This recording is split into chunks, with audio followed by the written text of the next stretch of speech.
క్యాబేజ్‌తో Manchuria చేశాను. చాలా ఈజీగా చేసుకోవచ్చు. ఇప్పుడు క్యాబేజీ ఎక్కువగా అమ్ముతుంటారు కదా! ఈ సీజన్‌లోని. ఇప్పుడైతే చేసుకోండి. మీకు చాలా త్వరగా అయిపోద్ది. చాలా ఈజీగా చేసేసుకోవచ్చు. స్ట్రీట్ స్టైలు చాలా టేస్టీగా ఉంది. చూసారా ఇక్కడ ముక్క విరుస్తుంటే ఎంత సాఫ్ట్‌గా అనిపించిందో. తింటే క్రిస్పీగా, సాఫ్ట్‌గా చాలా బాగా ఉంది. మీరు కూడా ఒకసారి ట్రై చేసి చెప్పండి నాకు. మీకే తెలుస్తది ఎంత బావుందనేది. ఫస్ట్ అయితే మనం ప్రాసెస్‌లోకి వెళ్ళిపోదాం. ఫస్ట్ అయితే మనం క్యాబేజ్‌ని ఇలా చూపిస్తున్నట్టుగా కట్ చేసుకోవాలి. ఆల్రెడీ నేను సగం వాడేసాను. నేను ముందు ఫ్రైడ్ రైస్ చేశాను కదా! దాంట్లోకైతే కొంచెం యూజ్ చేసేసాను. తర్వాత రోజొచ్చేమో ఈ క్యాబేజీ మంచూరియా చేశాను.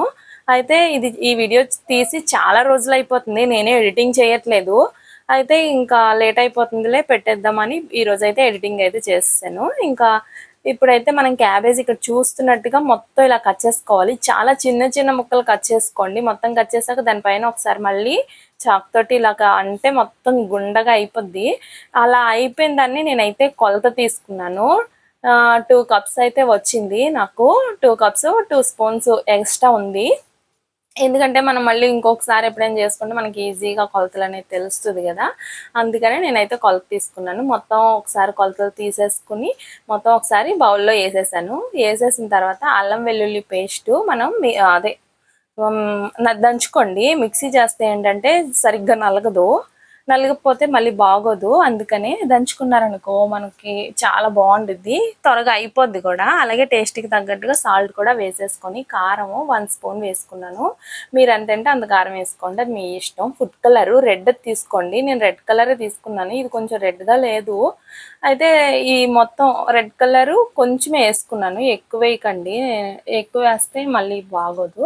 కొంచెం వేసుకొని వాటరు 1 స్పూనే వేసాను. ఎక్కువ వాటర్ వేయకండి. 1 స్పూన్ కూడా వేసేసి కొంచెం ఎందుకు ఉంచానంటే లాస్ట్‌లో యూజ్ అవుద్దని ఉంచాను. ఇలా వాటర్ వేసేసి మొత్తం కలిపేసుకోండి. కలిపేసుకొని మనం ఒక హాఫ్ అన్ అవర్ అయితే పక్కన పెట్టేసుకోవాలి.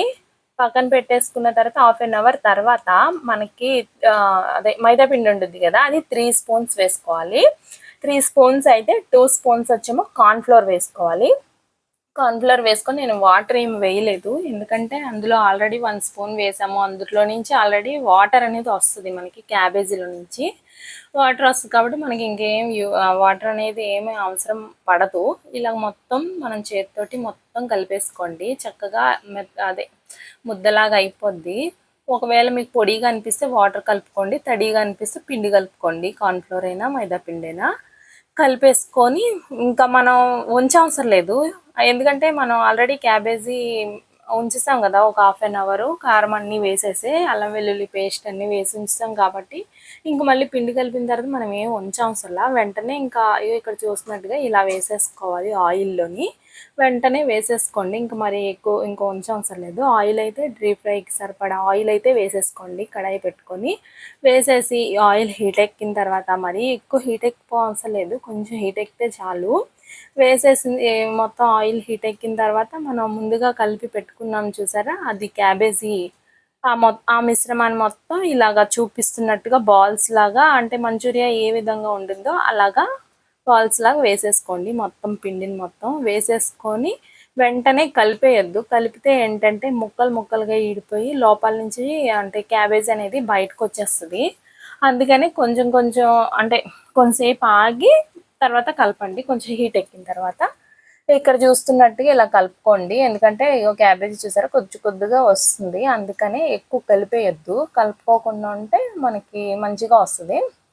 ఇది అయిపోయిన తర్వాత మళ్ళీ నెక్స్ట్ కూడా మళ్ళీ ఇంకొక కొంచెం పిండి ఉంటే అది కూడా వేసేసాను. అదే క్యాబేజీ మొత్తం వేసేసి బాగా ఫ్రై చేశాను. ఇది సెకండ్ ట్రిప్పు. సెకండ్ ట్రిప్ కూడా అలాగే వేసేసుకోవాలి. మనం మంచిగా బాల్స్ లాగా వేసేసుకొని ఒక ప్లేట్‌లోకి అయితే తీసేసుకోండి. చాలా వచ్చింది. నేనైతే ఇది వేస్తుండగానే కొన్ని తినేసాను. అంత బావుంది. ఇది ఉట్టుక కూడా తినేయొచ్చు. దీని తర్వాత ప్రాసెస్ అయితే ఇప్పుడు మళ్ళీ చూద్దాం. చూసారు కదా! ఇక్కడ ప్లేట్‌లో ఉంది. ఈ విధంగా అయితే వచ్చాయి నాకు. ఆల్రెడీ కొన్ని తినేసాను నేను. అయితే ఆనియన్స్, పచ్చిమిర్చి, వెల్లుల్లి, కొత్తిమీర ఇవన్నీ కట్ చేసి పెట్టేసుకోండి. స్ప్రింగ్ ఆనియన్స్ ఉంటే అది ఆప్షనల్. ఇప్పుడైతే కడాయి పెట్టుకొని ఆయిల్ ఒక 2 స్పూన్స్ వేసుకోండి. వెల్లుల్లి ఒక 2 అయితే కట్ చేసుకున్నాను. చిన్న చిన్న ముక్కలు, చాలా చిన్న ముక్కలు కట్ చేసి వేసేయండి. ఇక్కడ చూస్తున్నారు కదా! ఆనియన్స్ పొడవుగా కట్ చేయాలి. అవి కూడా వేసేసి పచ్చిమిర్చి చిన్నగా కట్ చేసుకోవాలి. మొత్తం ఉన్న ఆనియన్స్ మొత్తం వేసేసాను. ఒక ఉల్లిపాయ అయితే సరిపోద్ది. వేసేసి కొంచెం సాల్ట్ మీకు టేస్ట్‌కి తగ్గట్టుగా, కారం కూడా ఒక హాఫ్ స్పూన్ అయితే వేసేసాను. హాఫ్ స్పూన్ వేసేసి వాటర్ వేసుకోవాలి. ఒక 3, 4 స్పూన్స్ అయితే వాటర్ వేసేసుకోండి. అందులోనే వేసేసిన తర్వాత సోయా సాస్ ఉంటుంది కదా, అది హాఫ్ స్పూన్ వేసాను. టమాటా సాసు ఫుల్గా 1 స్పూన్ వేసుకోండి. ఫుల్గా 1 స్పూన్ వేసుకొని గ్రీన్ చిల్లీ సాస్ కూడా వేసుకోండి హాఫ్ స్పూన్. నేను వేయడం మర్చిపోయినట్టున్నా. వెనిగర్ కూడా ఒక అంటే మూత హాఫ్ వేసుకోండి. టేస్టింగ్ సాల్ట్ నేను చూసారా ఇప్పుడు ఎంత వేసానో అంతే వేయండి, ఎక్కువ వేయొద్దు. ఎందుకంటే అది ఎక్కువ మంచిది కాదు తినడం. మనకి స్ట్రీట్ స్టైల్ రావాలి అంటే కొంచెం వేసుకోవాలి. ఇది వచ్చేమో కార్న్‌ఫ్లోర్ కొంచెం వాటర్లో కలిపేసి మిక్స్ చేసుకొని ఇలా వేసేసాను. అది వేయగానే ఏంటంటే మనకి ముద్దగా అయిపోద్ది. అప్పుడు మరి ఇంకొంచెం వాటర్ వేసుకోండి. వాటర్ వేస్తే కొంచెం పలుచగా అవుద్ది. స్ప్రింగ్ ఆనియన్స్, కొత్తిమీర. స్ప్రింగ్ ఆనియన్స్ ఇది ఆప్షనల్, నా దగ్గర ఉన్నాయి ఎక్కువగానే, అందుకనే వేసాను. మీ దగ్గర లేకపోతే స్కిప్ చేసేసుకోండి. వేసేసి కలిపేసుకున్నాక మనం ముందుగా ఫ్రై చేసుకున్నాం కదా మంచూరియా, మొత్తాన్ని వేసేసుకోండి. నాకు టమాటా సాస్ సరిపోలేదు, అందుకనే నేను మళ్ళీ ఇంకొంచెం వేసి వాటర్ కొంచెం వేసుకొని కలిపేసాను. కొంచెం కుక్ చేసుకోవాలి. అవన్నీ వేసిన తర్వాత టేస్ట్ అయితే చాలా బాగా బాగా వస్తుంది. ఒకసారి ట్రై చేయండి. మనకి ఒకవేళ ఇవన్నీ సాసులతో మాకు వద్దు నచ్చదు అంటే నేను ఇందాక ఫ్రై చేశాను కదా ఆయిల్లో, అలా కూడా చేసుకొని తినచ్చు, బాగుంటుంది, చాలా బాగుంది. ఇది వచ్చేమో సలాడ్ లాగా కొంచెం క్యాబేజీ, అదే క్యారెట్, స్ప్రింగ్ ఆనియన్స్, కొత్తిమీర అయితే సైడ్కి పెట్టుకున్నాను. తింటే చాలా బాగుంటుంది. పిల్లలు చాలా ఇష్టపడతారు, పెద్దోళ్ళు కూడా. వీడియో నచ్చితే లైక్ చేయండి, సబ్స్క్రైబ్.